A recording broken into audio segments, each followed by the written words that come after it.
Hey guys, Fierce Rick back with another video on gear talks. Let's go. Everybody want to talk about gear, and we should be talking about it. Something that wasn't much talked about, say, even when I'd even research or look up 2011 on steroids. Back then I wasn't taking it, and just been taking it the last 2 years. Back then there was no resources really. There was some forum groups, foreign discussion boards where they would talk about just things like Dianabol, M1T. My friend used to take that, and Anabar. That's all I knew really back then. Orals, and I knew that okay, there's an oral thing. There's an oral steroid, and there's injectable. I'm like, damn, I ain't into that injecting stuff, man. That looks like some harsh, crazy stuff, you know? Because I had no idea how to do it in protocol, and nor was my intention back then. That was when I was in my 30s. I was 30 around then. And so now, my viewpoints have changed. But I do want to say what this video is about is that if you're going to do this stuff, make sure you do it safe and that you do the minimum dose needed. There's no really in fitness, there's really no sprint in this, even in doing anabolic steroids and PEDs. You know, people think that okay, you just started it and why you're not making gains. Or people, I take it and I'm probably thinking, oh, I should be looking like Mr. Olympia or something, or like bench pressing 500 pounds like Ronnie Coleman. But the thing is, steroids don't solve anything really. It doesn't solve all the issues, nor does it just a magic potion, you know, that overnight you just change.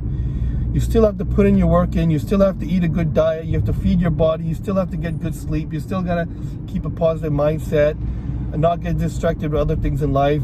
You know, you have to be like with training. When taking the gear, you also have to live like a monk, an ascetic person. Because if you try to just wander around and have a bigger circle in life and get involved with things, it's going to take you away from the training. And if you take gear and you drink heavily, or you smoke, or you do recreational drugs, then you're just looking for a ticket to you know where. Eventually, and that's probably what a lot of people, when I was much younger, who I knew were taking steroids, like the older guys in the neighborhood, when I was a young kid, they would take it and they would get big and everybody would be scared of them, and then you know, later they would just not be heard of, or just get involved with other things, you know. So I'm sure a lot of people in my community, they didn't even do it properly with the right protocols. They just had their friends pin them, probably even used the same needles again and again, and didn't know PCT, didn't know about blasting crews, didn't know much about front loading, and all these things that we know today, kickstarting and everything. So yeah, in this thing you want to just do what's minimum. Start with minimum, and don't, if you see try to just go for the you know, results, even if it's just okay results. Doesn't have to be super dramatic, because a lot of times with this stuff is like, if you get in the good effects, then there comes the side effects, right? So if you're making good gains in the gym, you could be getting side effects in other aspects, like mental issues and stress, and like your mood swings.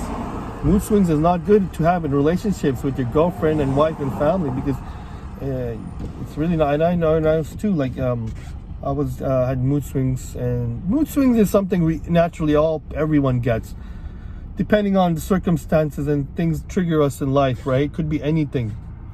We all get mood swings, but just definitely steroids, what's the word I'm looking for? Exacerbate it. Like other things, it exacerbates that.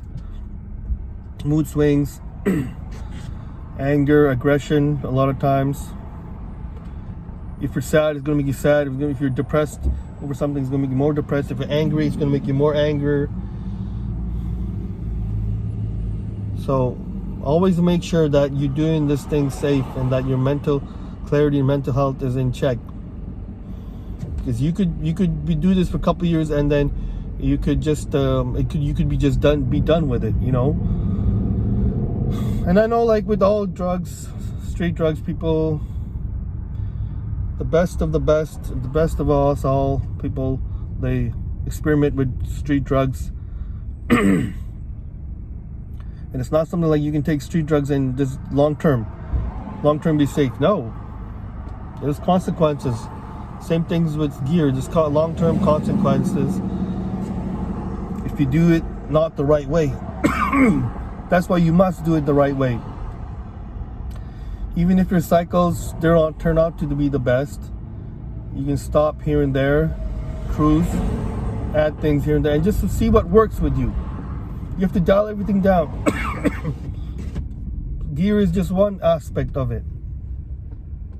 Everything else has to be. You still gotta make sure you train with progressive overload and high intensity and time under tension and these things. And you still have to really stimulate growth. You have to train in a certain way. You just can't just go in the gym and just do same workouts and lift the same weight, expecting that you're gonna get stronger and more muscular. No, you have to really do things like half of the year you can train with high reps, low reps, then heavy weight, lighter weight during when you're cutting. Definitely when you're cutting and trying to lean out, you definitely want to go lighter weight, higher reps, less long breaks, shorter breaks, superset. And also you want to also probably do more machines, less probably compound lifts here and there, because you don't want to hurt yourself. And when you're on a caloric surplus and eating lots, you can train with more intensity, and in a way with going heavy, holding more water and salt, you can definitely lift more, and at the same time even burn calories better. So start off with the minimum dose. Everything's gonna work. If it's not working, then you know it's not for you, but it should work if you make it work. And you have to make sure that you do take the right stuff and stack things properly. Definitely. All right, guys, thanks for watching. A little video on minimum dosages and how that should be okay. Thank you.